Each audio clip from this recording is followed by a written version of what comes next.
Alors bonjour à toutes et à tous. Je suis très heureuse de la tenue de la troisième session de ce projet, un peu particulier avec interview croisée et interprétation simultanée. Donc merci beaucoup Patrick Singolani et Daston Julian Vejar d'être ici aujourd'hui. Et puis merci également évidemment aux interprètes et aux membres de l'équipe In Media Res. Je remercie à nouveau le RC30, qui est le réseau de recherche sociologie du travail de l'Association internationale de sociologie, ainsi que mon laboratoire, le laboratoire d'économie et de sociologie du travail, puisque c'est grâce à leur soutien que ce projet peut voir le jour.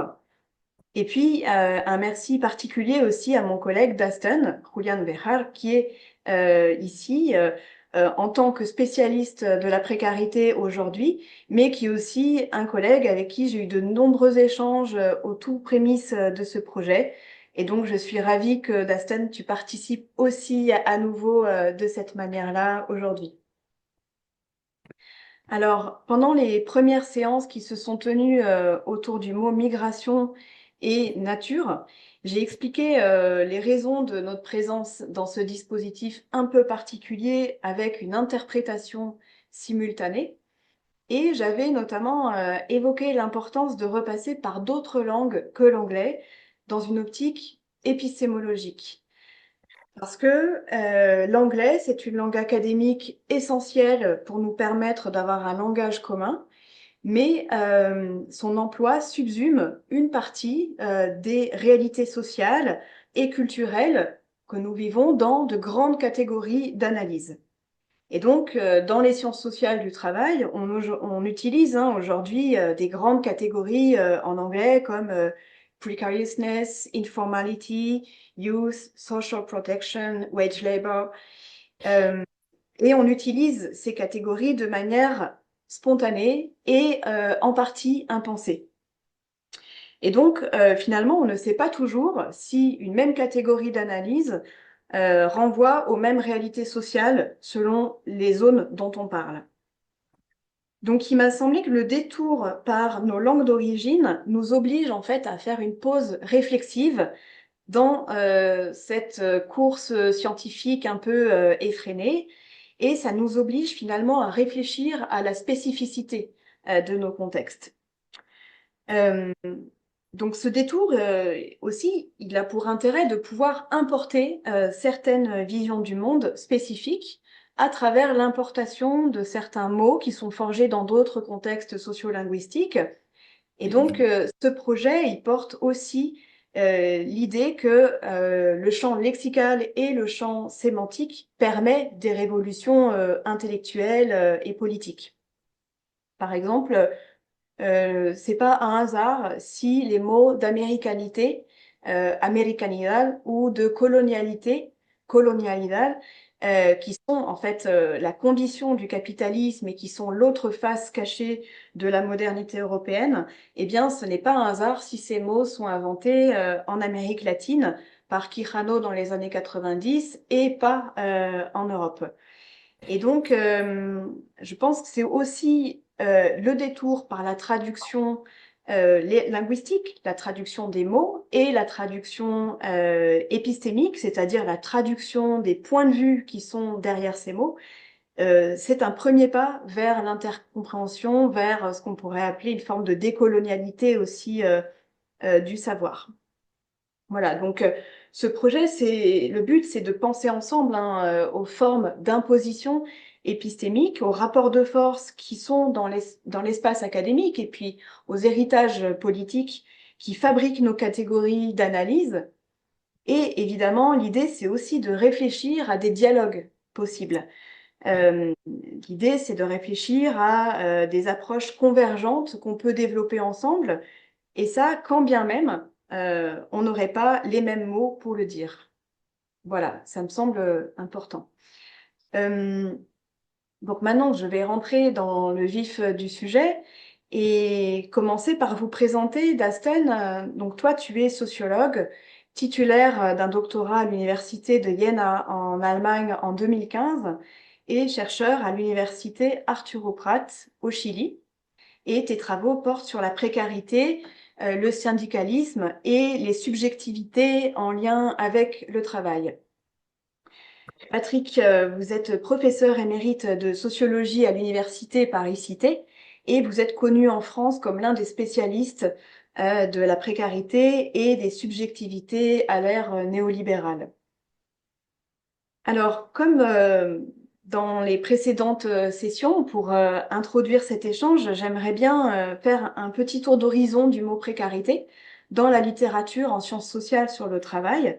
Alors, évidemment, c'est pas exhaustif du tout, d'autant plus que la littérature sur la précarité est absolument immense, contrairement à la littérature sur d'autres notions qu'on a abordées dans ce projet. Et ces éléments d'état de l'art, ils permettront simplement d'alimenter les échanges, mais je vous inviterai à rebondir évidemment sur ce que j'ai dit et notamment aussi à enrichir et à critiquer à partir de votre propres travaux et d'autant plus que moi, je ne suis pas spécialiste de la précarité. Alors, il me semble que le mot de précarité, il est très emblématique en fait des évolutions que connaissent les problèmes sociaux, mais aussi des évolutions des sciences sociales elles-mêmes, qui évoluent en fait très vite, en seulement quelques décennies.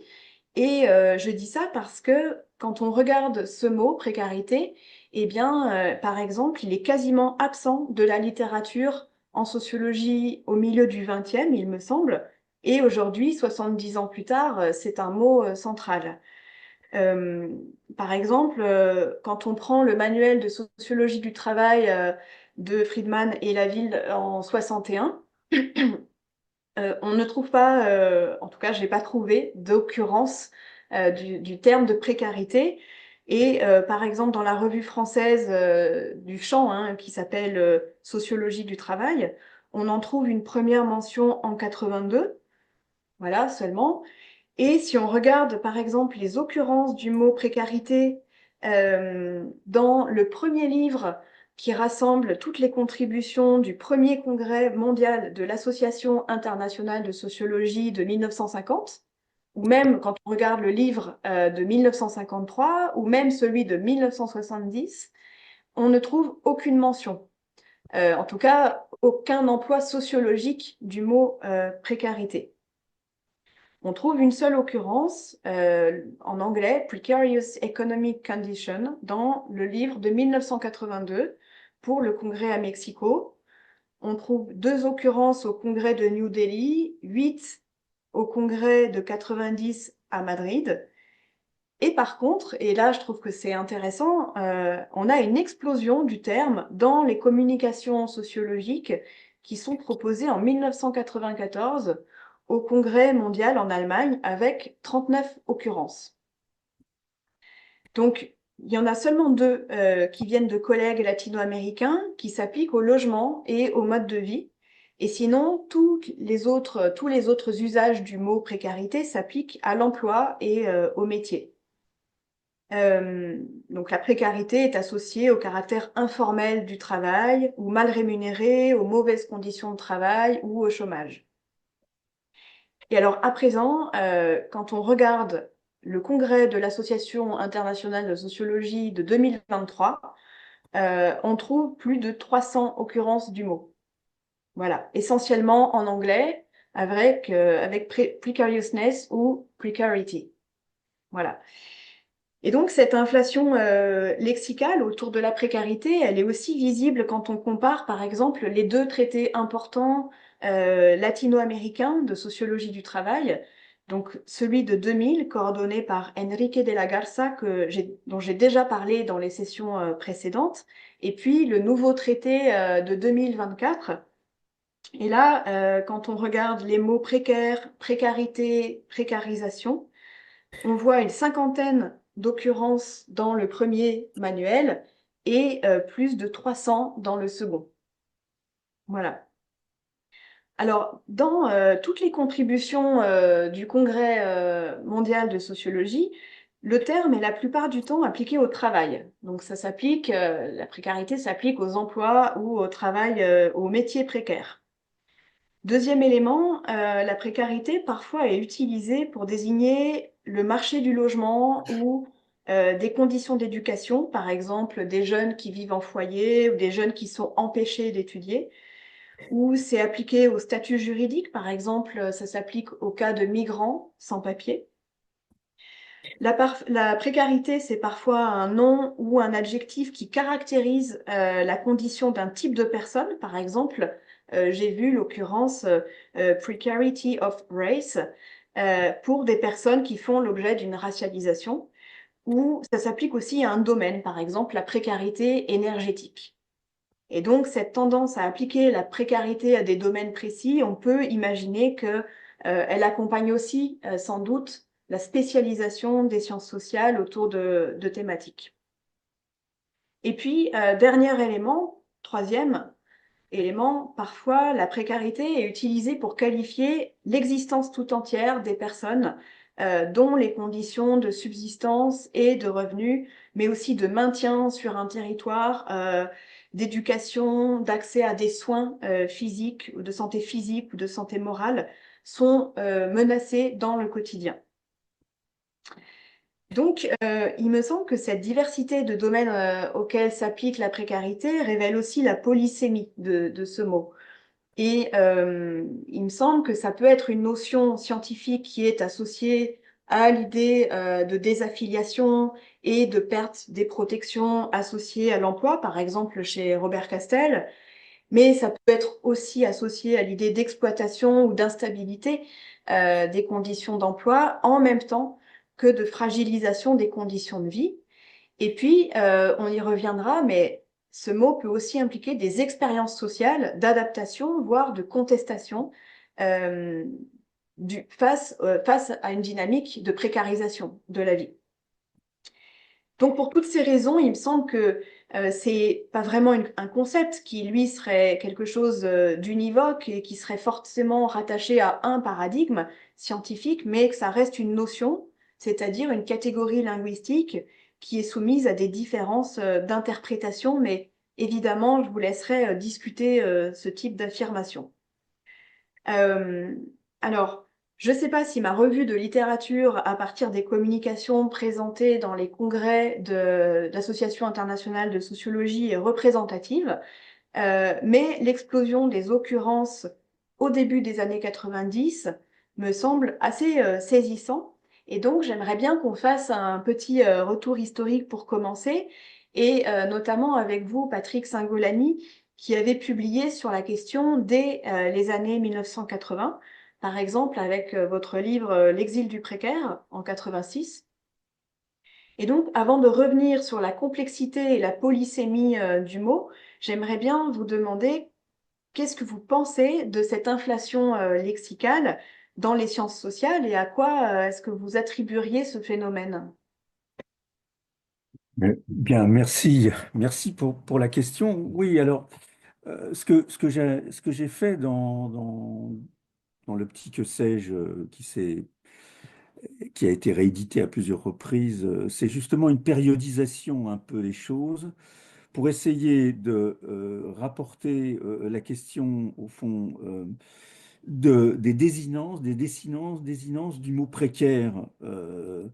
Que ce soit donc au départ, et là je vais tout de suite périodiser, on va le voir, un travail précaire. Ensuite, donc du côté de l'adjectif qui qualifie un travail, voire un emploi. Ensuite, un autre moment qui a été le moment très bref, mais qui pour moi a énormément d'importance dans ma réflexion, qui a été le moment des précaires, c'est-à-dire au fond là d'un substantif qui manifestait, disons, un groupe avec sa subjectivité et sa subjectivité notamment critique. Et puis enfin, le mot précarité. Et cette périodisation, donc, elle se distribue, en tout cas à partir du corpus plutôt, disons, à la conjonction de la société civile, du syndicalisme et de la sphère savante. D'abord autour de l'idée d'un travail précaire, disons, on peut dire autour des années 50, même si il y a, pardon, au niveau des années 60-70, même s'il y a déjà l'idée en parallèle d'atypisme ou de nouvelles formes d'emploi, progressivement, notamment dans un usage syndicaliste, l'idée de travail précaire apparaît. Et donc précaire ici qualifie vraiment, bon après on aura l'occasion d'y revenir, là je continue la périodisation, hein. Mais ici précaire qualifie effectivement un travail. C'est-à-dire que ce qui m'a toujours semblé très intéressant, parce que je reste profondément attaché à à ce concept de travail précaire, c'est qu'au fond, il y avait un type de dispositif de travail qui émergeait, nouveau ou apparemment étonnant ou surprenant pour un certain nombre de gens dans l'après-guerre, et notamment dont le paradigme était, et après je passe tout de suite à précaire, mais là, le paradigme, c'était le travail intérimaire.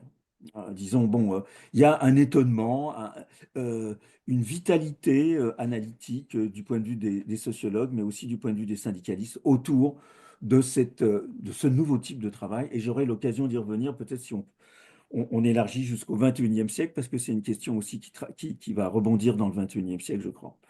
Le deuxième moment, c'est effectivement le moment des précaires, hein, au sens où on peut dire que, alors, le mot precario, lavoro precario, hein, il y a une, là aussi on pourra en reparler, il y a quand même un bassin, si je puis dire, linguistique extrêmement fort du côté des langues latines dans l'usage du mot précaire, que ce soit precariedad ou que ce soit precarietà ou précarité en français.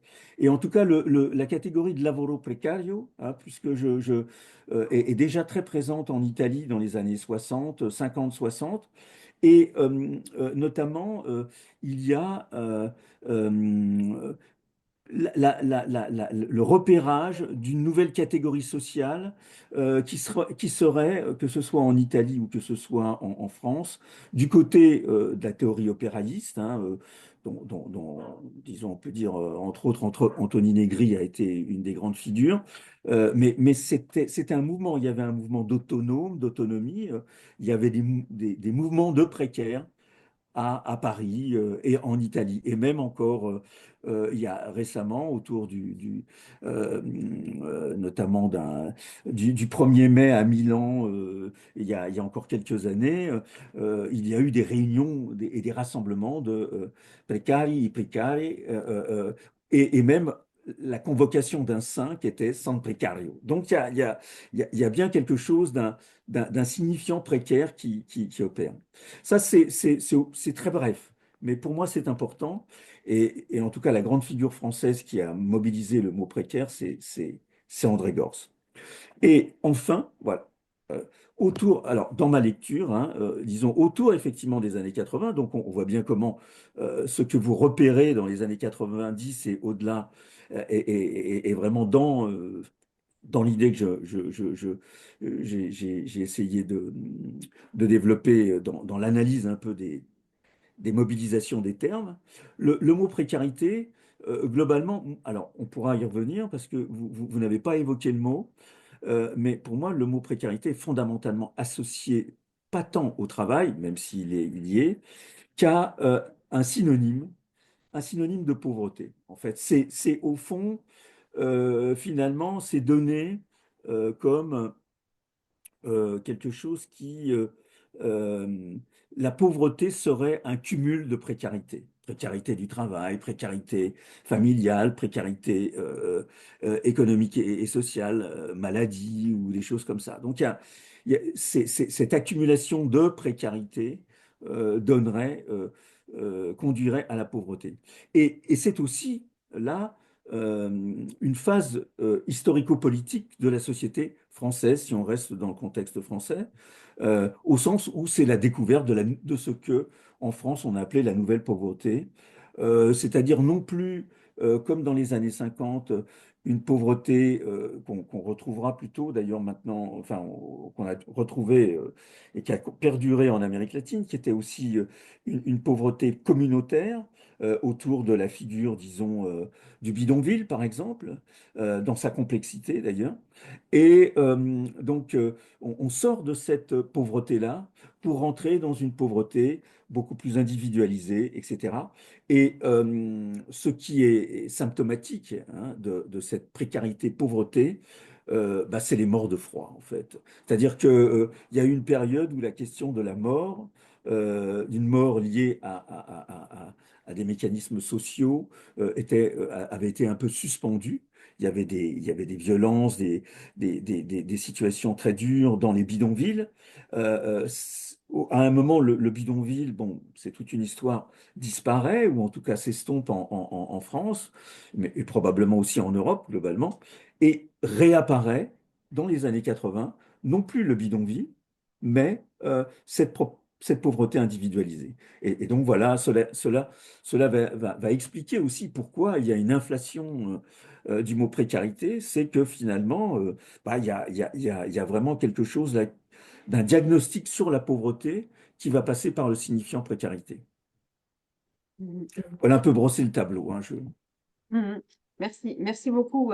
C'est une très belle amorce et qui me permet de t'interroger, toi, Daston, aussi de rebondir, en fait. J'aimerais que tu puisses rebondir sur cet élément-là, et notamment parce que tu as écrit un article avec deux collègues en 2023 sur cette inflation lexicale, et avec tes collègues, vous avez analysé quantitativement les publications scientifiques qui traitent de la précarité au Chili depuis les années 2000, et on constate une très nette augmentation éditoriale sur cette thématique, en particulier depuis 2015.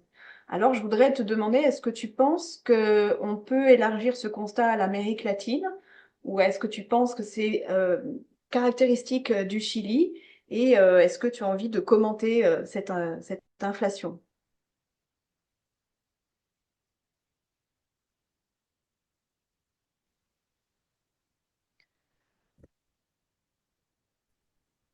Bueno, es una muy interesante pregunta. C'est une question très intéressante. Eh, en el caso de América Latina en general, Dans le cas el d'Amérique concepto de latine en général, precariedad tiene le concept de una précarité etimología a o una une genealogía étymologie ou se une inscribe en la tradición généalogie romana y en la qui s'inscrit colonización dans española, une tradition romaine, mais aussi dans la que tiene colonie que ver con el espagnole. arriendo precario.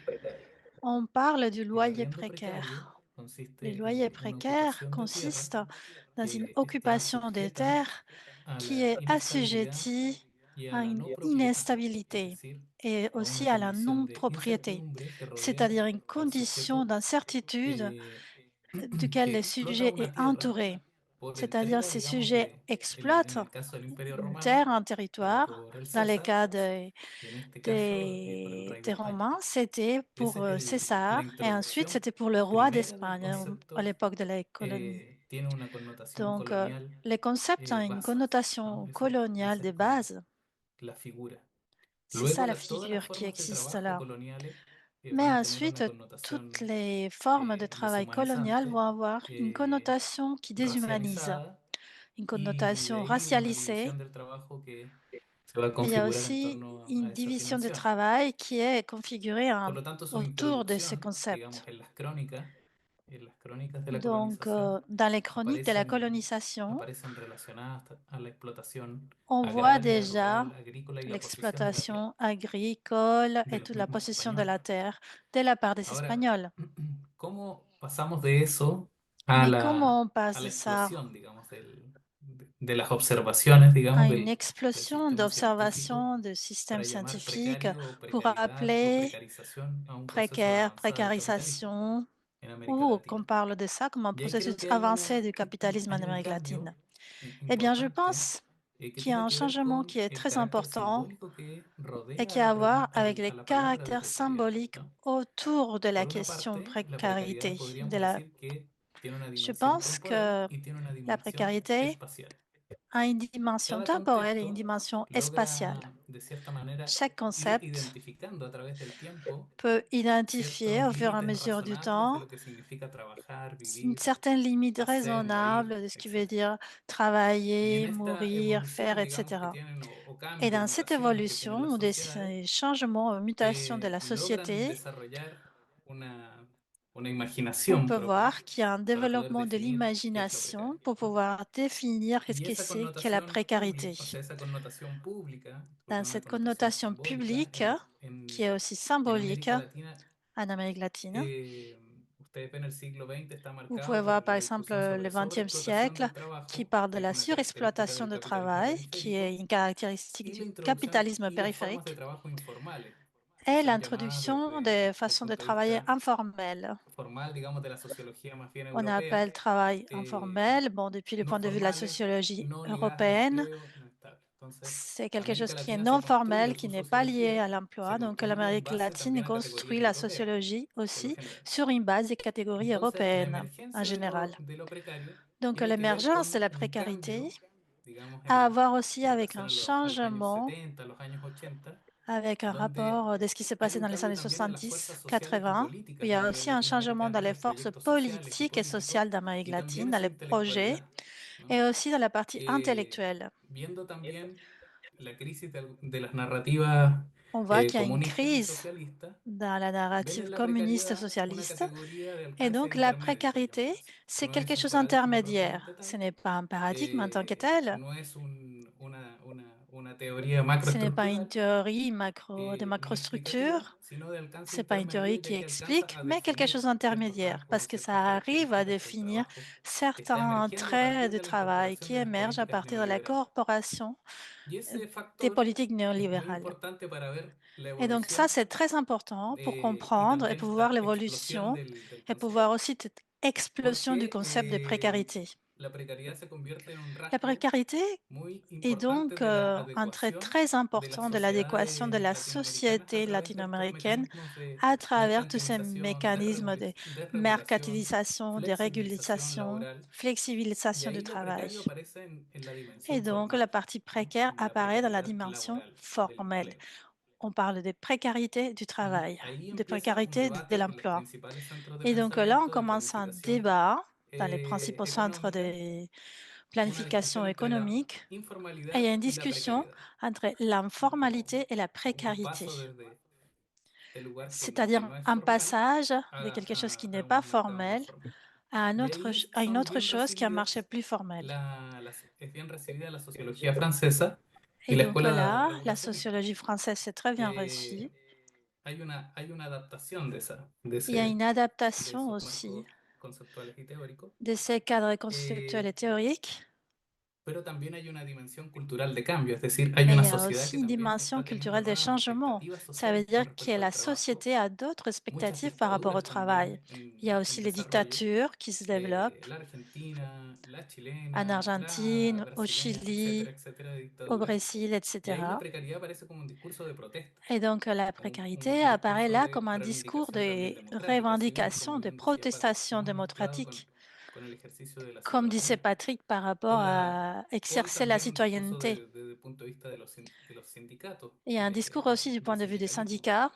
Y, y la pregunta de por qué se va Et la incrementando en el question de tiempo, pourquoi cela creo que augmente tiene que ver au con fur et à mesure du temps, je pense que la que si bien réponse, era c'est un parce rasgo que, de debilitamiento del mundo en del effet, trabajo c'était en un su trait momento, qui o era montrait observado así que le monde du como travail una característica s'affaiblissait. que venía a erosionar C'était las une formas de trabajo caractéristique estable, qu'on voyait. en el tiempo se ha demostrado que más Mais au bien fur et à se va mesure du temps, on consolidando a vu que c'est quelque chose se qui va finalement consolidando prend como un plus de fenómeno más force, bien transversal qui devient un phénomène no solo en las transversal, sociedades latinoamericanas, ¿no? Sino que pas en las uniquement sociedades dans a les nivel global. sociétés d'Amérique latine, mais Y eso es lo aussi que ha au hecho niveau que global. también nuevas generaciones, Et digamos, donc, c'est de aussi pour ça que la intelectuales, nouvelle génération d'intellectuels empiezan a tratar de commence utilizar la à palabra de traiter, precariedad à para entender essayer estos procesos d'utiliser le mot pour comprendre y les desde el processus. mismo punto que señalaba, o sea, la falta todavía de una Et c'est teoría aussi más estructural en comme j'ai dit relación tout à l'heure, parce a qu'il los manque une cambios théorie que plus definen el structurelle capitalismo par rapport aux y se changements qui convierte también définissent le en una capitalisme. palabra de bisagra, es Et decir, donc, c'est aussi un mot permite un un peu diálogo con charnière otros qui, enfoques on peut más, parler, on más peut faire un complejos, tal dialogue vez como avec relacionados a la une autre antropología approche política, relacionados al par rapport à la feminismo o a los politique, par feminismos, rapport au féminisme, aux referidos divers también al féminismes, colonialismo. par Entonces, rapport au la precariedad se colonialisme vuelve un aussi. lugar, Donc la précarité devient quelque manteniendo chose su dimensión de qui a une término de alcance dimension, medio, para comme poder j'ai dit tout à dialogar con l'heure, muchos conceptos, con intermédiaire. muchos Et enfoques finalement, teóricos. c'est un mot Y así qui se ha va nutrido, parler avec como bien beaucoup d'autres decías, Flor, concepts. Et comme disait Flora de, tout por à l'heure, ejemplo, enfoques como la on a interseccionalidad, parlé d'une que le ha approche permitido también d'intersectionnalité. hacer un diálogo con la migración, ¿no? Donc on parle O de la con el caso migration aussi, de mujeres racializadas, où on parle la vulneración de des derechos femmes humanos, etcétera. Entonces, racialisées, des droits humains qui ont creo que été esa explosión pas respectés. Donc je tiene que pense ver con que la toute cette consolidación de un explosion de ce modelo de mot capitalismo a nivel global. a à Y en voir el avec caso une de Chile en particular, consolidation du modèle capitaliste au niveau global. hemos sido un Et dans le cas du experimento Chili, on por, a été por, eh, por decisiones geopolíticas une globales que nos expérience. permiten estar como en el futuro de muchas cosas que van sucediendo C'est-à-dire en qu'on a otras réussi à sociedades. voir un peu le futur de ce qui Y se en el passe año dans d'autres 2015, sociétés par claro, hay rapport à un notre boom histoire. Et en el en sentido de que 2015, se generan il y a muchas eu un grand coordenadas. boom El parce 2011, qu'il el y a, 2011 y 12 il y a hay eu una aussi ce serie de qui s'est passé protestas en sociales 2011 et en 2012, c'est-à-dire asociadas beaucoup a la de, educación, a la mercantilización de la des educación. El protestations sociales 2013 y parce qu'on a 14 parlé hay de un la movimiento muy commercialisation de fuerte en l'éducation. contra Et del en sistema de 2013 à previsión 2014, il de y a eu un mouvement capitalización très individual fort que prima en Chile. contre le système de Entonces, capitalisation y además individuelle hay una qui est corriente important au de Chili. investigadores y Et il y a aussi investigadoras un que courant retorna de des experiencias chercheurs también de formación qui parle doctoral, de des expériences, formación des de posgrado en formations, otros países des del mundo y doctorats, vienen también etc., des desde el punto de vista masters, laboral qui viennent con ese lenguaje, avec le que ese langage, es la avec base ces de una langages. construcción como Donc c'est localizada, aussi pero eux también qui global vont del participer à la proceso en curso. construction de tout ça et des processus qui est en cours.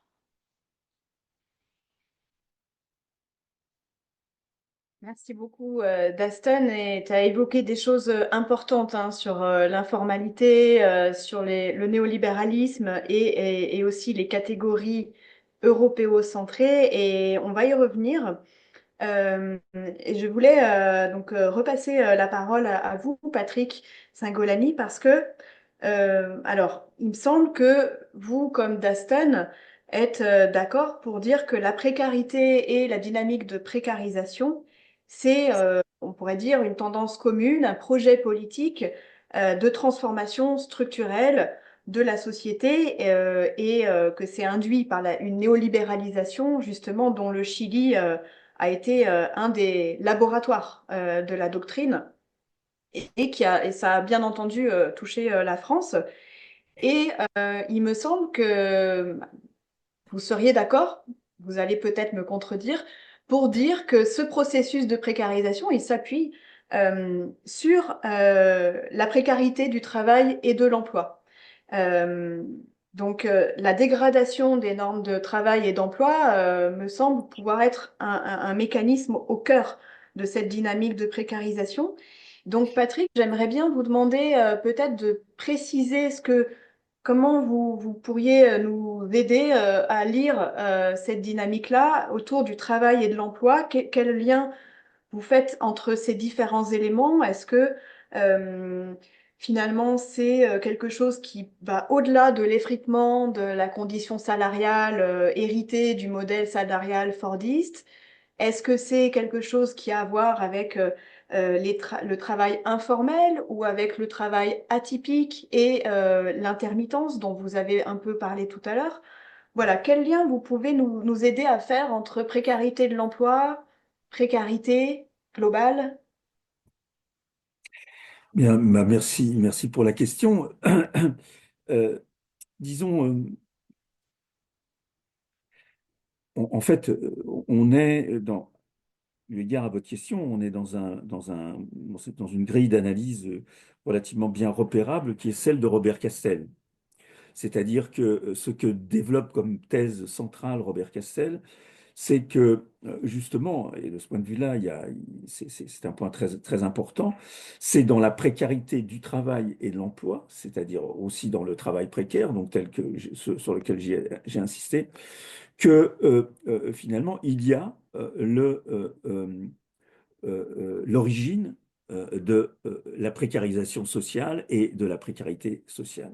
Et que donc les formes de vulnérabilité, les formes de dégradation de la protection sociale sont étroitement liées finalement à la dégradation du travail et de l'emploi. Ça, c'est vraiment le thème central. Et d'ailleurs, il y a un très... on reviendra parce que peut-être là-dessus, parce que Castel, finalement, a été pas toujours lu dans ce sens-là, mais il y a un texte de Castel qui est vraiment très intéressant, dans lequel il explique que l'exclusion n'est pas le bon concept. Parce que l'exclusion, qui est très à la mode, hein, parallèlement à la pauvreté et à la précarité, hein, dans les années 80, c'est aussi le moment de l'exclusion. Et en Amérique latine, on pourra y revenir, c'est aussi un concept très proche de celui de précarité. Mais Castel donc développe l'idée que l'exclusion n'est pas un bon concept parce que tout simplement, ça donne l'idée, au fond, que les choses se passent à la périphérie. Les exclus, finalement, ce seraient des marginaux ou une figure marginale euh, de la vulnérabilité à l'intérieur d'une société qui ne serait pas fondamentalement vulnérable. Or, ce que dit Castel, c'est qu'au centre, finalement du processus de précarisation, il y a justement la précarité de l'emploi et la question du chômage, la question des nouvelles formes d'emploi, etc., etc. Donc ça permet d'avoir finalement une lecture qui pense la précarité comme un phénomène central et non plus comme un, si je puis dire, épiphénomène ou en tout cas un phénomène périphérique de la société. Donc on pourra revenir sur ce point et dans un débat et dans un dialogue peut-être aussi latino-américain. Et ce qui est, alors pour moi, il y a vraiment une continuité là de réflexion et une actualité que finalement votre question m'amène immédiatement à traiter, qui est celle de la plateformisation aujourd'hui. C'est-à-dire qu'on voit très bien comment, et c'est en ce sens-là que pour moi, certaines nouvelles formes d'emploi ou de travail de la seconde moitié du XXe siècle ont une continuité avec les nouveaux dispositifs de travail et d'emploi du 21e, à savoir que justement, la logique de la plateforme est une logique d'intermédiation, donc qui abandonne à la fois la figure salariale, mais même dans une certaine mesure une figure contractuelle en tant que telle, puisque finalement le travailleur ne contracte plus en termes de travail avec l'entreprise, avec la plateforme, mais est dans un contrat commercial, mais non plus dans un contrat de travail. Et se met en place donc un nouveau processus, un nouveau cycle finalement, mais là, d'une radicalité très inquiétante, et là, à une échelle là, qui est proprement mondiale.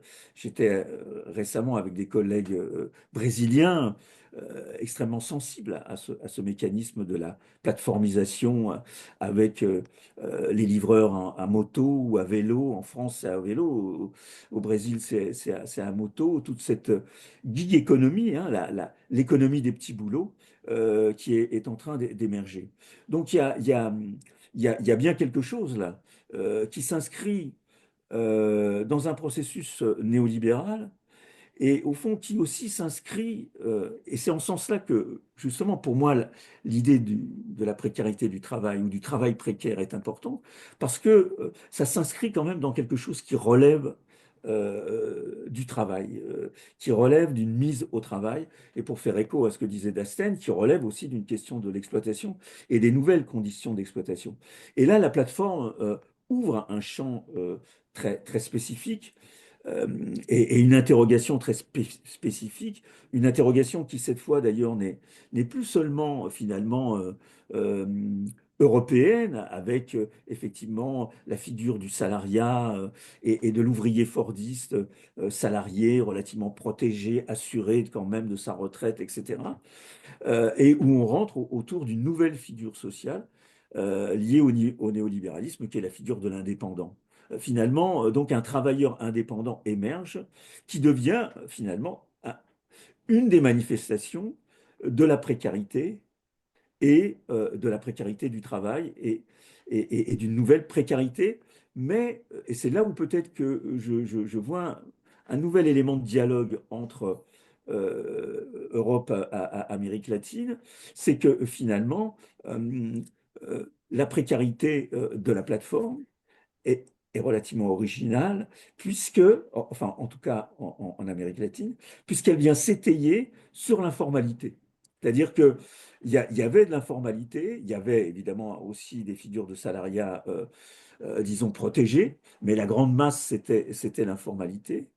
Enfin, une grande partie, c'était l'informalité. Et le capitalisme de plateforme vient, si je puis dire, entretenir une relation très spécifique avec l'informalité, là où dans les pays européens, euh, la dimension de désagrégation de la plateforme est beaucoup plus explicite, puisque bon, on était dans un modèle évidemment, il y avait beaucoup de failles, et notamment la question du travail des femmes, de la condition des femmes, a toujours été un angle un peu mort de Robert Castel dans sa réflexion sur la société salariale. Mais bon, il y avait quand même cette société salariale, et que là, on passe de un monde de salariat à un monde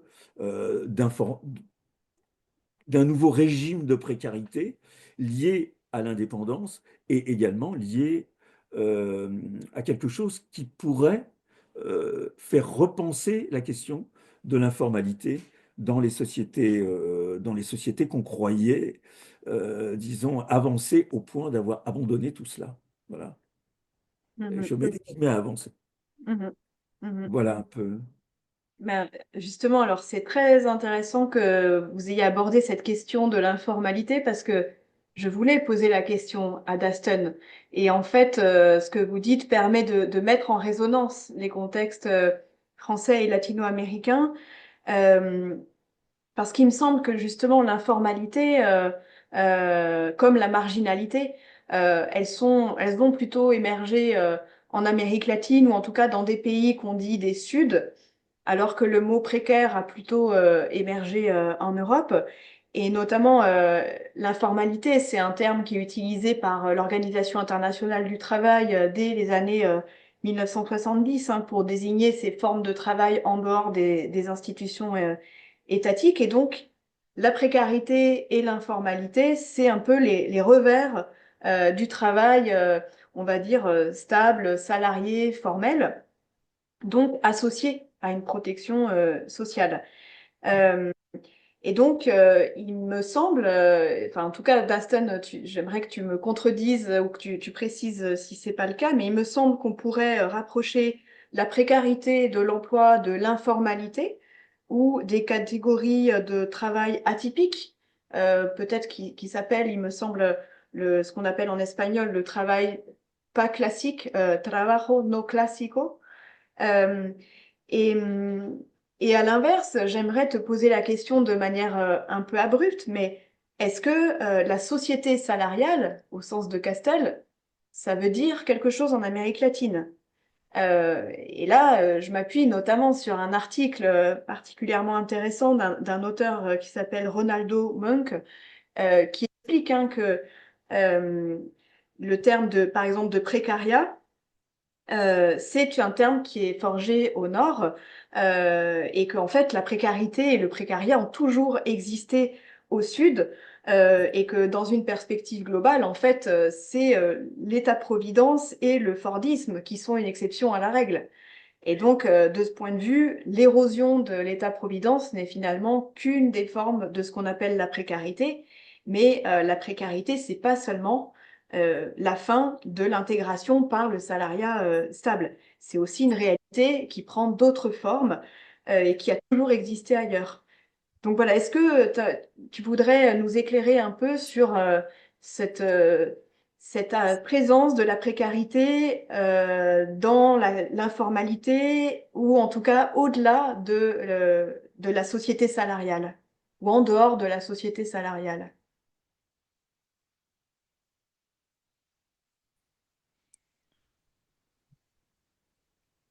Es muy interesante también la pregunta porque habla C'est très sobre intéressant comme el question estatus de aussi, un concepto, en el sentido parce como que de vous la parlez lógica. finalement des Eh, statuts d'un concept, de la logique d'un existen las concept. situaciones antes de ser nombradas como tal Donc, est-ce que les situations existent avant qu'on o trouve el comment concepto les impone nommer? la realidad al Ou est-ce que nombrarla de esa finalement c'est forma? un concept Yo qui creo que impose en une el caso de réalité au América moment où on Latina, le el nomme, debate on le sobre désigne? informalidad, Donc, les mira, débats en Amérique latine sur en el siglo l'informalité est XX très grand.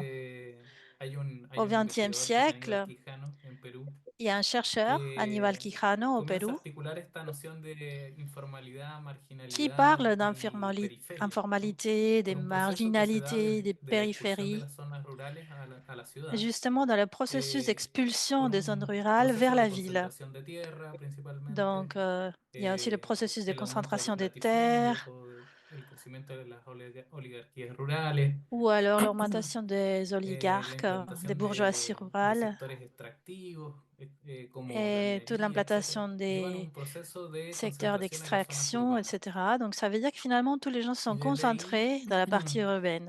esta aglomeración, que es la que se ve en Et América Latina, donc, ciudades de 13, depuis 14 cette millones de agglomération qu'on voit en personas, Amérique latine, c'est-à-dire des lo que se villes ve en énormes de Brasil, lo que se ve en 13-14 Chile, en millions Perú, de personnes, en todos los on voit países de ça au América Brésil, Latina, au Chili, au configuran Pérou. una zona o un Et segmento, y ese donc, toutes ces dicho lo ve Castel zones, seguramente, tous ces segments, je pense que Castel en a una parlé, zona, digamos, de desafiliación ce social, sont que no des zones de logra un proceso de désaffiliation integración sociale, en la des zones qui economía n'arrivent pas à faire formal, un processus laboral de la d'intégration tierra, dans ¿no? l'économie De formelle, eso, dans Verónica l'économie Rago, du que es travail. una colega argentina, lo llama las Véronique economías barrocas, Arago economías appelle populares, cela sociales, que l'économie empiezan a baroque. desplegarse en ese proceso Et donc, ce sont con des métodos de économies qui commencent à subsistencia, naître dans tout métodos ce de processus, cooperación, comme une de méthode de solidaridad, pero muy coopération, ligado a une lo que méthode de Patrick nos comentaba, solidarité, esa mais qui a beaucoup articulación à con la voir avec ce que pobreza, Patrick a dit. que, que se inscribe en las zonas urbanas, en las zonas Et donc, urbanas. tout cela s'inscrit dans une zone Entonces, urbaine très cuando peuplée. aparece el concepto de informalidad a un nivel institucional, es Donc, decir, quand como il y a cuando les ya alcanza un concepts estatus global, es en informels, quand on 1979 y se parle da en Kenia d'un a través de statut una convención global, on parle en 1979 au de la Kenya, Organización Internacional del Trabajo, que comienza a dans une nombrar todo convention este fenómeno de no solo en l'OIT América Latina, sino où como on en todo parle el de sur ce global, se phénomène, dan mais cuenta pas de que es una seulement en tendencia este Amérique proceso latine. On comprend que c'est un de phénomène du expoliación Sud y de global. despojo que se da en relación a la Tous tierra ces processus y que d'expoliation, tiene como des dinámica la concentración en départs de zonas certaines urbanas. terres et finalement de la grande Eso por primero. concentration dans les zones urbaines. Y la informalidad en ese sentido persiste Et como l'informalité, dans ce digamos, sens, un filamento, no sé, una reste fibra comme une espèce esencial, de digamos, fibre para poder comprender las essentielle economías en el sur global qui nous aide à comprendre eh, l'économie dans les Sud globales y las sociedades en el sur. et dans Entonces, la société, ¿y dans qué es toutes les lo sociétés novedoso du de la Sud. precariedad o cuál es su diferencia en ese Et sentido? alors, A si on mi se parecer, demande y como quelle est la yo utilizo différence el avec les concepto, concepts de la précarité, informalidad se engloba je pense dentro de la que precariedad, ¿no? O sea, como la l'informalité precariedad fait laboral, partie porque hay de una la precariedad laboral précarité. y Il y a una la precariedad del précarité du trabajo, travail haciendo esa distinción que también hace Patrick et la précarité de l'emploi, comme dit aussi en su Patrick propia obra, dans ses que études. también sostiene Castel. Hay una precariedad del empleo y una Et precariedad del trabajo. Castel en parle La aussi informalidad es una forma de de la trabajo, ¿no? précarité du En América travail, de Latina, la Enrique de la précarité de Garza l'emploi. se ha encargado La o se précarité, c'est une encargó forme de durante todo su travail. trabajo de destacar Enrique esta de la relación entre el Garza, en Amérique trabajo no latine, en a clásico, es decir, parlé dans son el travail. trabajo no Et il a asalariado, parlé aussi du que travail hoy día atypique, du incluso travail non podemos salarié. considerarlo desde el punto de vista del feminismo, de Et los on peut feminismos, considérer también el trabajo aujourd'hui, no depuis le point remunerado, de vue du no el féminisme, trabajo le de travail cuidado, non ¿no? rémunéré, Que también es un un travail trabajo des soins, des soins des precarizado personnes, en des ese soins aux sentido, autres, qui n'est en pas una dimensión, rémunéré ou podríamos qui est decir, précarisé profunda, aussi que dans un autre tanto la sens. valoración simbólica Dans del une trabajo como dimension la de plus las profonde, on remuneraciones. peut voir ça Entonces, aussi une la dimension plus precariedad en symbolique du realidad se travail non coloca rémunéré. como un Donc acento, finalement, digamos, en la esta transformación précarité neoliberal que les comentaba, est quelque chose y qui y en mi surligne trabajo, por lo menos, le yo trato de problème. englobar, digamos, Et esta dans mon dimensión de travail, la informalidad como j'essaye de como una parler situación d'informalité que está comme une envuelta en situation la precariedad es mucho más qui compleja est que solamente la enveloppée dans la informalidad. précarité, En el que la sentido de précarité est que beaucoup plus no complexe que ser un trabajador l'informalité. dependiente no asegura no ser precario. Ne pas être un travailleur dépendant n'assure pas le manque de précarité. C'est-à-dire que la grande distinction en Amérique latine, ça veut dire qu'en Amérique latine, avoir un emploi formel n'est pas synonyme d'être protégé. Et on doit aussi parler des différents systèmes de protection. On a parlé des Castel, des Kessler aussi en Argentine avec les concepts d'exclusion et d'inclusion. Mais on parle de quelle inclusion? C'est ça la question qu'il faut se poser aussi. Dans le cas du Chili, on peut se poser, est-ce que j'ai une protection de sécurité sociale quand je serai à la retraite?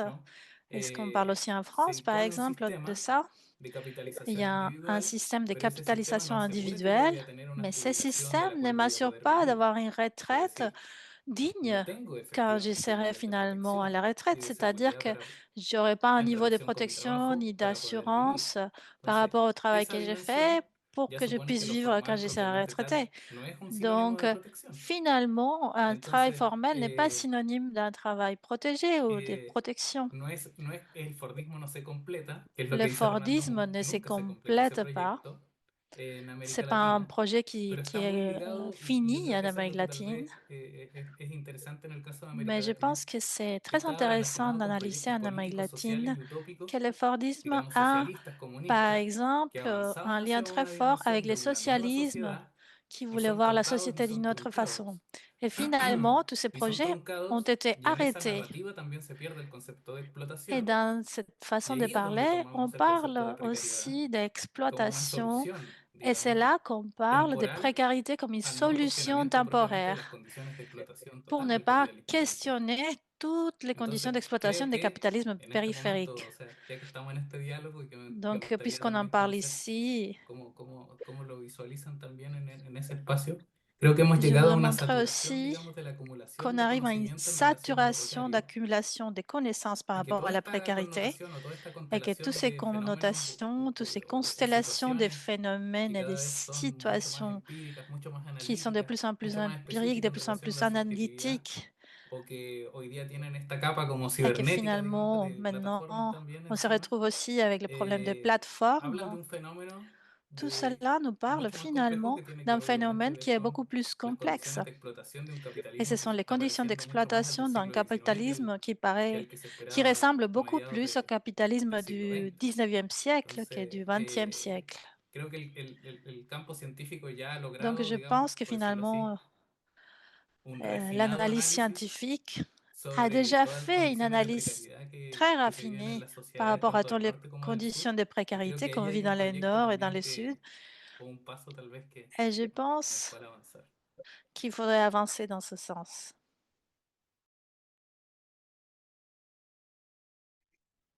Alors, justement, peut-être que pour avancer, un volet intéressant, c'est d'aborder l'ambivalence aussi de la précarité et notamment quelque chose qui me semble très intéressant, c'est la question des sujets politiques, la constitution de sujets politiques qui sont des gens donc à la fois exploités, mais aussi des gens organisés ou en tout cas positionnés en résistance face à la précarisation. Et donc, j'aimerais que vous, Patrick, que vous nous parliez un peu de ça, qui est une partie importante dans vos travaux.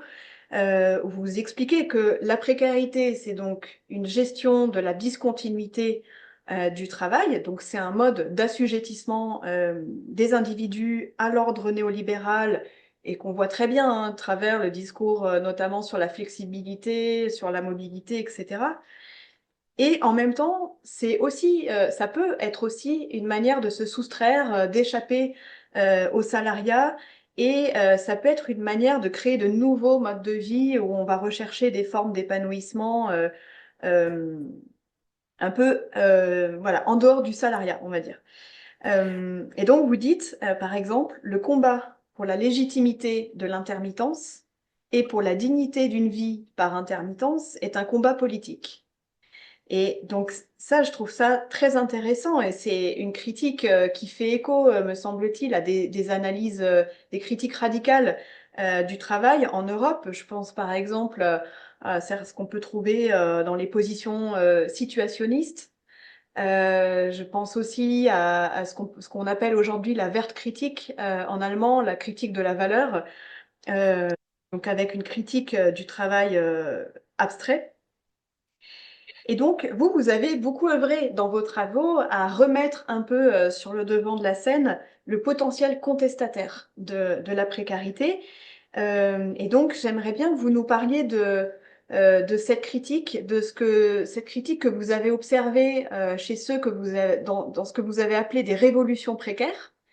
Et j'aimerais bien savoir aussi si ce que vous avez observé dans ces révolutions précaires, vous continuez de les observer aujourd'hui, justement avec les plateformes, avec les personnes qui travaillent dans cette gig économie.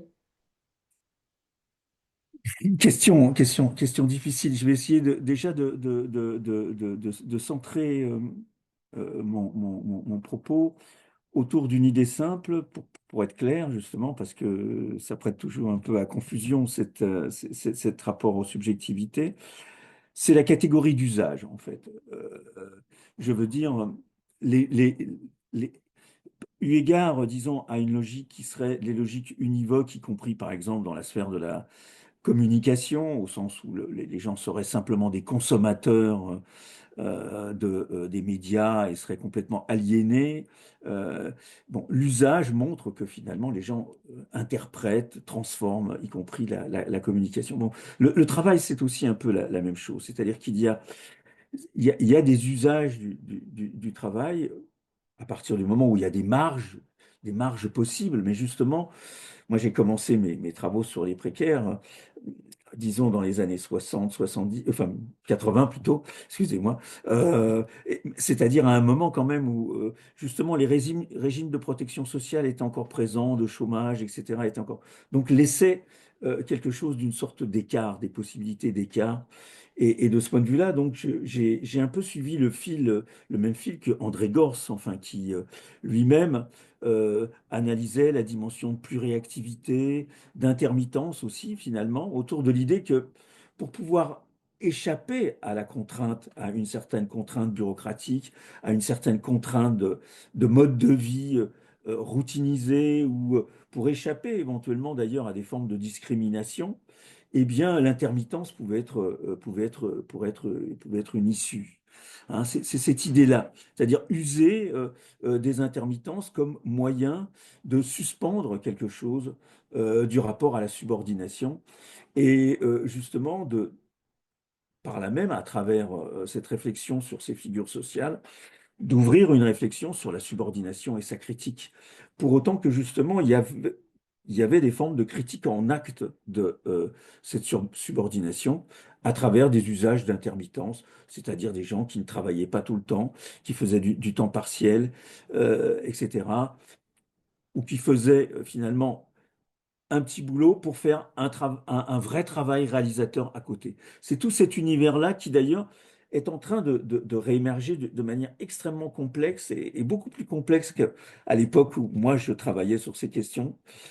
Aujourd'hui, avec le capitalisme de plateforme, parce que justement les plateformes ont cette capacité d'absorber aussi ce qui est en dehors de la sphère du travail. C'est-à-dire qu'aujourd'hui, les amateurs, tous ces gens-là, les plateformes peuvent éventuellement les mobiliser. Donc, on est dans une configuration aujourd'hui extrêmement complexe dans l'analyse. Mais en tout cas, mon point de départ a été cela, et il a rejoint aussi d'ailleurs euh, des j'évoquais justement, on pourrait dire, des formes de pratiques, d'usages, disons, relevant de comportements un peu, justement, de régime informel de comportement ou vernaculaire de comportement, mais cela rejoint un certain nombre de mouvements sociaux, et je pense notamment, en France en tout cas, le mouvement des intermittents et précaires, hein, qui a justement le mouvement des intermittents, qui était ce mouvement qui, à travers le régime des intermittents, pouvait à la fois associer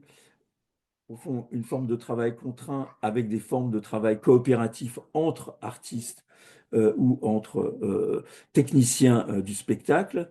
Eh bien, ce dispositif, justement, le mouvement des intermittents et précaire a essayé de le généraliser jusqu'à l'idée de précaire. Justement, c'est intéressant parce que moi qui débute dans les années 70 autour de ce mot précaire, eh bien, dans les années 90, il réapparaît autour du mouvement des intermittents et précaires.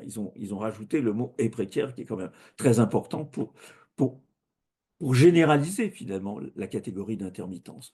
Donc voilà, je pense que euh, c'est un peu là, pour revenir à Castel, là où j'ai toujours essayé de marquer un écart par rapport à la lecture castelienne de la société salariale, c'est au fond l'idée que il y a des potentialités alternatives euh, et qu'il faut les prendre en compte et que c'est dans ces potentialités alternatives qu'il y a peut-être des enjeux de conflits, de tensions qui sont prometteurs de quelque chose d'autre. Et que donc on peut pas. Il y a une tendance au fond à une lecture qui serait une lecture si je puis dire, nostalgique, au sens où il y avait la société salariale. Et ça, c'est la logique un peu durkheimienne c'est-à-dire, il y avait la société salariale et finalement, bon, bah, il y a une crise du travail et il y a une crise de la société et donc il y a une crise du lien social. Bon, voilà. Euh, là, il y a cette idée que finalement le lien social est peut-être ailleurs que dans la normativité et la centralité de la société, que des gens fabriquent du lien, qu'il y a des formes de coopération, il y a des coopératives, voilà. Et donc c'était pour moi partir de cette idée, euh, encore une fois, qu'il y avait des usages et des pratiques à l'intérieur de la société porteuses d'alternatives. Et que cet angle-là était un angle mort de la lecture par la normativité de la société salariale. Maintenant, et pour aller jusqu'au bout de votre question, qui devient très compliquée, que faire de cette thèse aujourd'hui? Je pense qu'elle reste valide, mais que, disons, l'enjeu euh, euh, du dispositif de la plateforme est un enjeu complètement nouveau euh, qui rebat les cartes finalement de quelque chose de ce rapport. Je le dirais dans un premier sens, comme je l'ai dit tout à l'heure, ce qui était finalement à côté, c'est-à-dire des manières de vivre à côté. Je ne sais pas, par exemple, le ludique, faire de la musique, par exemple. Je veux pas je vais travailler un tout petit peu et puis moi, ma vraie vie, c'est la musique. Bon. C'était de la musique et on faisait de la musique entre amis et c'était une figure alternative. La musique portait quelque chose d'une activité alternative, non subordonnée, justement, à quelque chose du salariat. Et ce que fait et ce que produit la plateforme, c'est de transformer ce travail musical d'amateur en l'intégrant dans son dispositif marchand. C'est-à-dire que aujourd'hui, vous êtes sur YouTube, vous, vous- vous faites une activité récréative, vous mettez en scène euh, euh, des techniques, des savoirs, des expériences de mise en scène de soi, etc., etc. Tout cela peut rentrer dans la plateforme comme devenant du travail, finalement, et renégocier dans un travail assujetti à une marchandisation. Et c'est là où il y a une tension qui se pose dans les nouvelles lectures des choses, même si, euh, justement, il y a aussi une plasticité de la plateforme qui font que, en tout cas là je parle vraiment, je ne peux pas parler de l'Amérique latine parce que c'est trop, ou d'un autre modèle que le modèle un peu français ou européen. Euh, il y a comment dire, il y a aussi des possibilités de coopérative. Donc la plasticité de la plateforme permet à des livreurs, par exemple, de devenir des salariés de leur plateforme et de gérer leurs intermittences à partir d'un algorithme qui n'est plus l'algorithme féroce de la plateforme capitaliste, mais un algorithme qui négocie avec enfin, que justement, qui fonctionne à la demande de ses usagers. Voilà. Donc il y a encore des potentialités alternatives. Mais bon, voilà. Elle mérite de nouvelles enquêtes, en tout cas. Voilà. Merci beaucoup et j'aimerais bien, comme en plus on arrive à la fin de l'entretien, j'aimerais bien continuer sur cette question des alternatives et des potentialités un peu émancipatoires dans les interstices des formes de précarisation.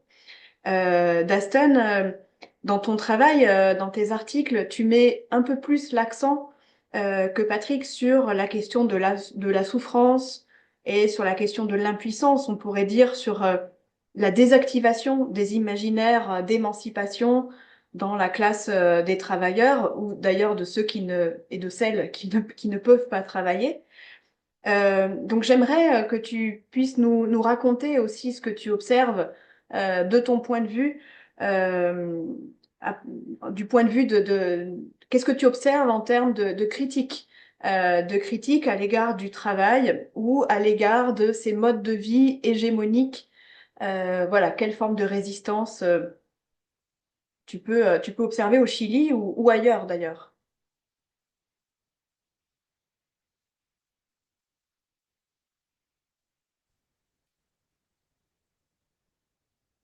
Mm. Bueno, en el caso de las resistencias, creo Bon, que en ce qui concerne les résistances, el concepto que je utiliza crois Patrick que de revoluciones precarias le concept de Patrick, les révolutions précaires, dialoga muy bien con sociedad precaria, en el sentido de que correspond aux sociétés précaires dans le ante una sens où, sociedad precarizada, face las à une revueltas société o las précarisée, resistencias van a il ser y a precarias también, van a des tener esa résistances, mais les connotación. résistances vont également être précaires, finalement.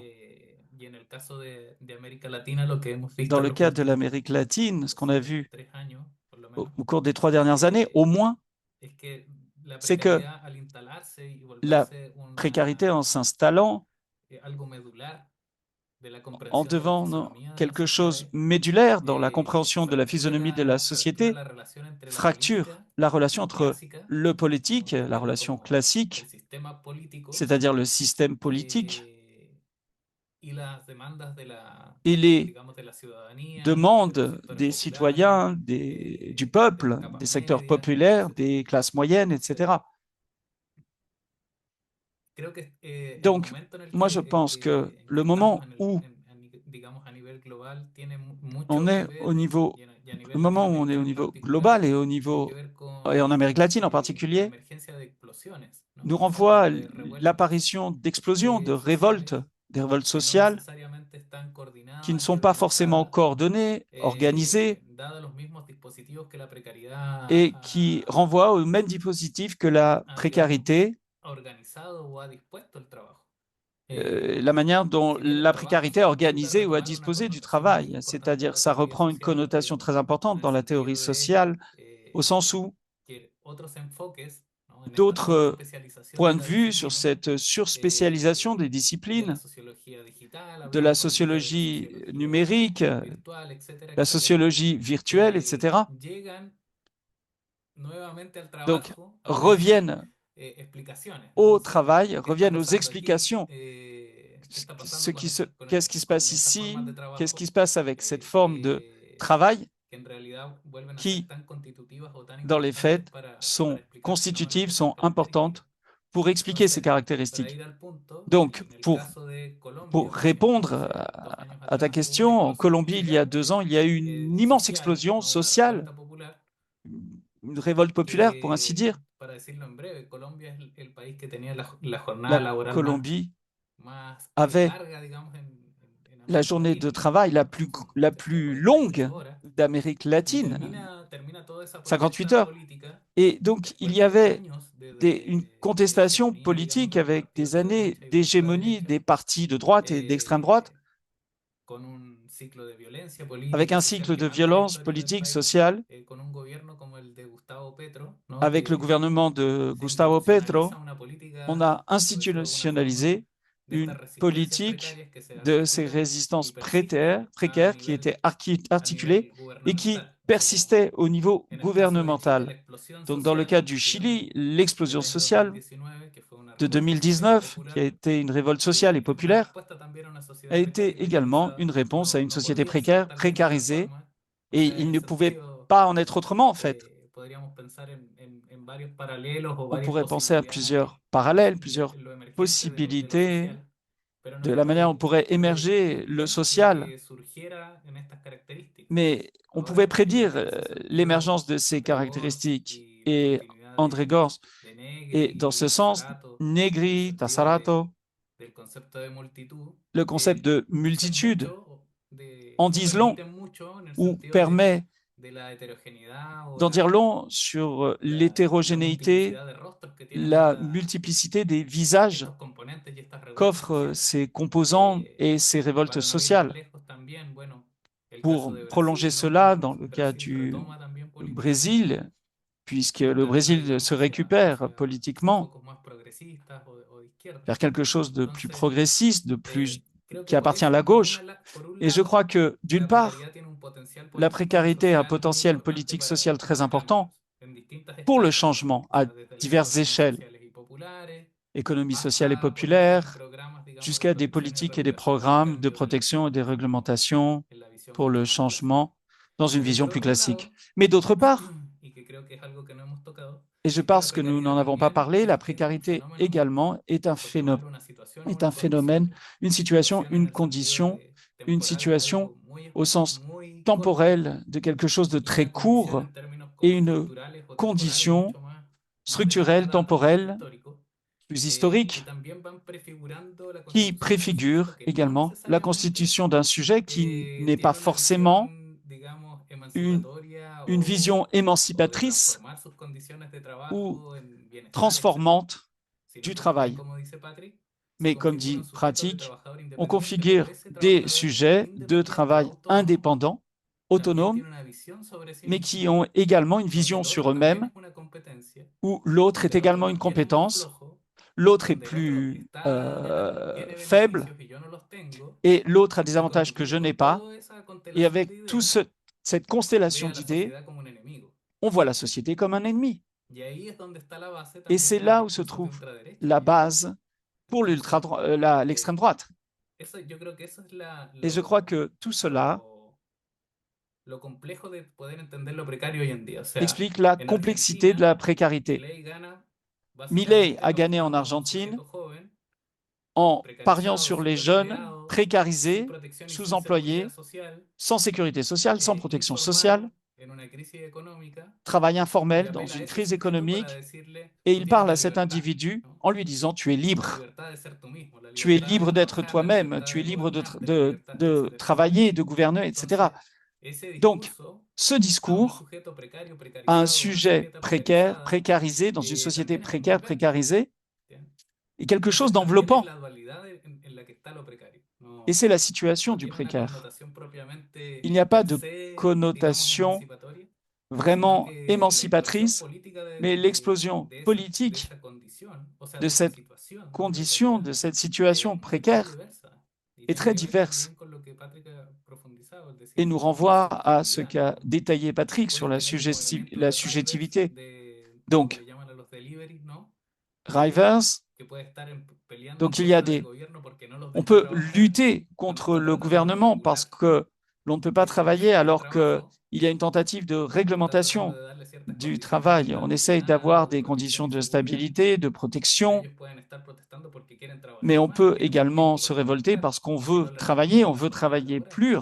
On ne veut pas de limite à la journée de travail. Donc, c'est la raison pour laquelle ce concept est pertinent et il est important de voir d'autres facettes des sciences sociales et pas seulement la sociologie du travail. Oui, tout à fait. Tout à fait. Et je pense que l'approche politique de la précarité est aussi un point de vue qui vous réunit tous les deux, que vous mobilisez tous les deux dans vos travaux. Alors, j'aimerais simplement, pour terminer et clôturer cet entretien, vous demander à chacun si vous aimeriez finir, voilà, compléter avec une réaction particulière, notamment sur le croisement de vos regards ou tout simplement le mot final que vous souhaitez. Patrick, je vous laisse la parole pour cette dernière petite intervention.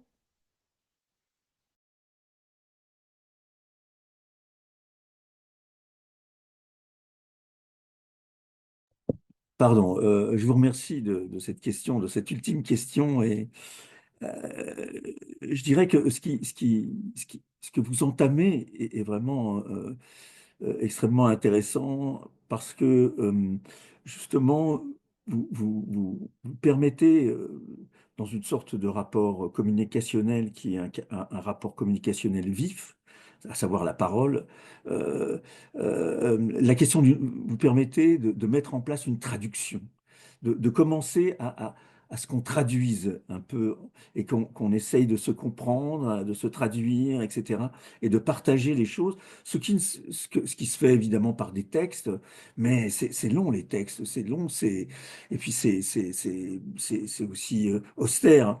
Alors que finalement, un espace de dialogue comme ça que vous avez mis en place me semble extrêmement intéressant dans justement une interrogation des concepts et une réflexion sur nos concepts et une réflexion un peu vive sur nos concepts de manière à ce que on puisse vraiment là comparer et je trouve qu'il faudrait continuer cette conversation au-delà parce que je crois elle peut être effectivement très riche dans, dans, dans, dans, dans la manière dont du sens est mis sur des expériences et qui sont souvent des expériences différentes et qu'on peut s'ajuster sur ce sens concernant ces différences d'expériences et partager des expériences derrière les mots. Ça, c'est aussi quelque chose pour moi d'extrêmement important.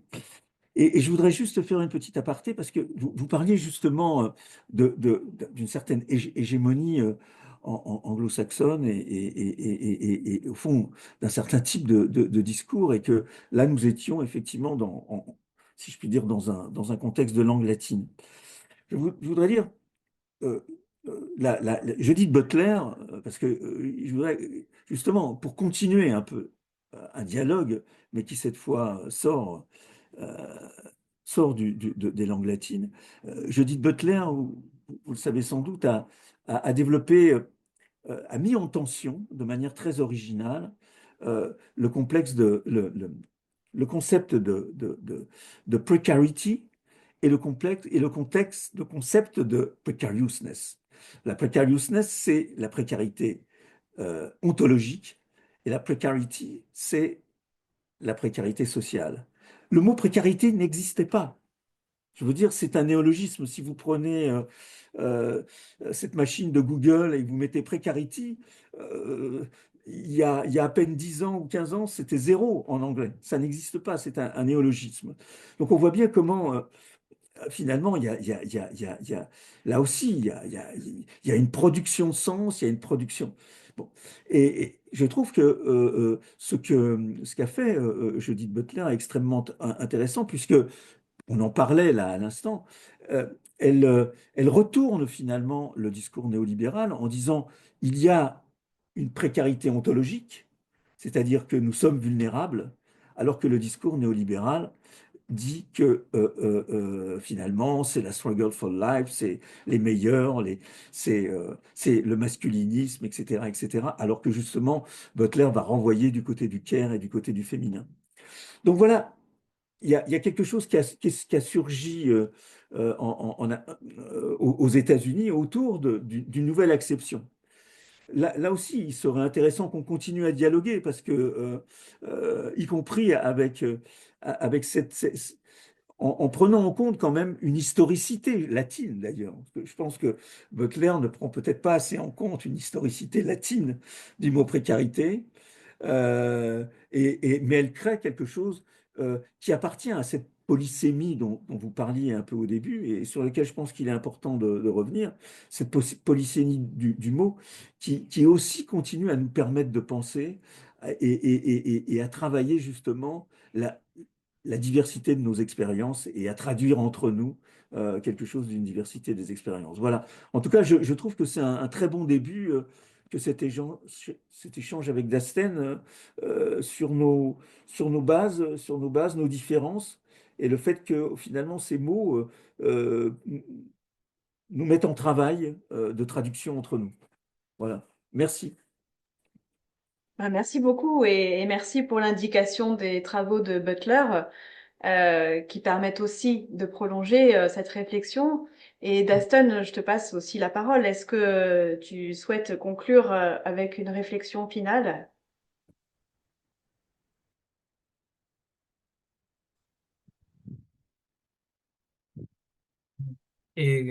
Primero, como agradecer efectivamente D'abord, je voulais esta remercier. posibilidad de este encuentro.